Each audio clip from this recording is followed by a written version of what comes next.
Hello park managers, and welcome to this exclusive first look at one of the new features coming to Jurassic World Evolution 3, the Cretaceous Cruise.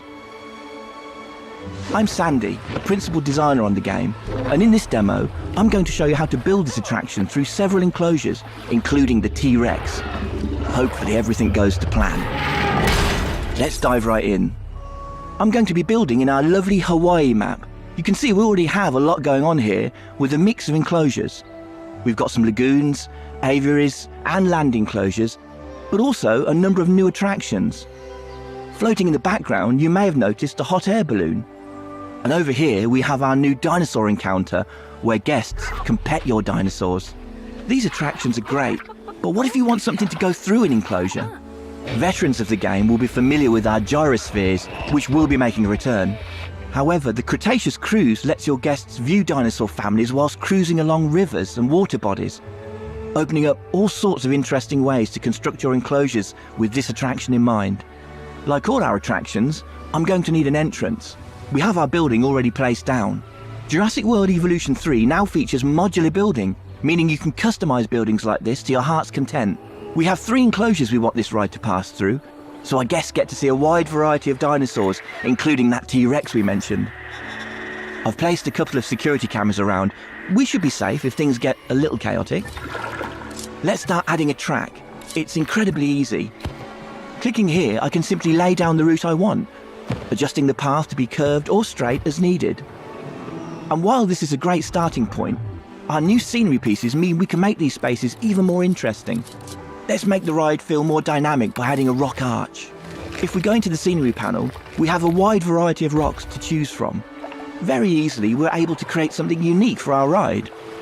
And then I think we want another type of structure over the path. Over here, we have a structure we've turned into a blueprint.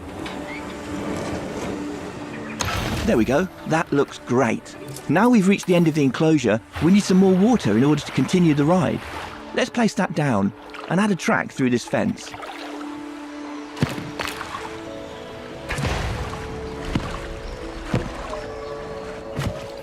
In this new enclosure, you can see that we have these elevated areas of terrain that can act as natural barriers to keep dinosaurs separated. You no longer need to rely purely on fences to house your dinosaurs. I'm also moving into deep water now. Deep water is a new feature and a need for some of our dinosaurs. Certain species will be able to navigate through the water or swim. We can see in this enclosure we have some brachiosaurs. They're able to wade through deep water. On the banks of the river, you can also see foliage we've laid down to create a canopy around this area.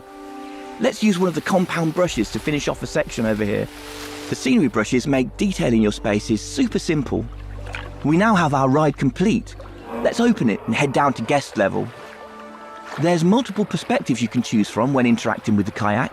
You can observe from third person, first person, or even take control of the ride. In this perspective, you will take control, allowing you to move the kayak freely both along the track ride or outside it. From this vantage point, you can get up close to the dinosaurs. Let's take a look at our Parasaurolophus. In this enclosure, we have a number of males and females, each with their own unique colour and pattern, making the dimorphism quite apparent.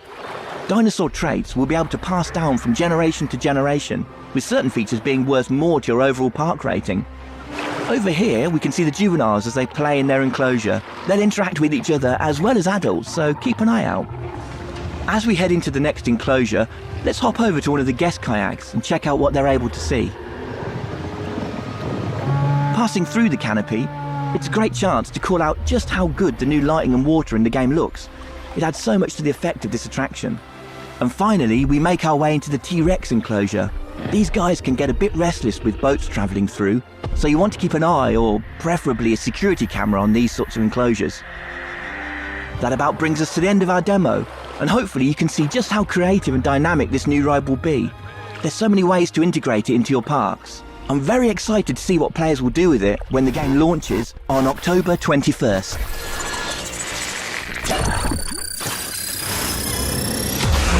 Detected a loss of power across the park. Please bear with us as we deal with the issue.